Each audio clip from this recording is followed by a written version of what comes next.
From the city of Denton, this is a DTV Newsbreak. I'm Haley Sutton for the City of Denton. Thanks for joining us. The Texas Storytelling Festival took place over the weekend at the Denton Civic Center. Storytellers from across the country took the stage with engaging and thought-provoking tales, highlighting the art form of the spoken word.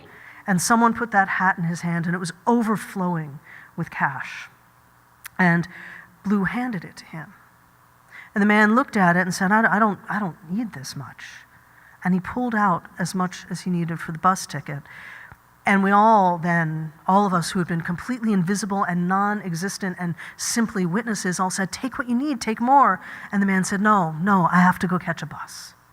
And he left. I never saw him again. I don't know if Blue ever saw him again.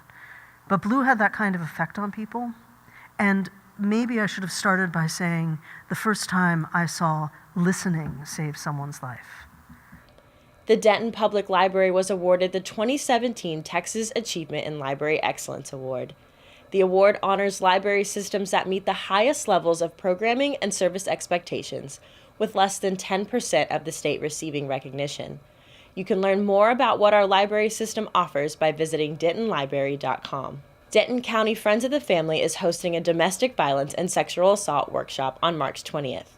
It takes place at the South Branch Library from 9:30 until 11:30. It covers topics such as definitions, resources, and support for victims.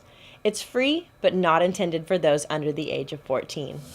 That does it for this edition of DTV Newsbreak. For the City of Denton, I'm Haley Sutton. Thanks for watching.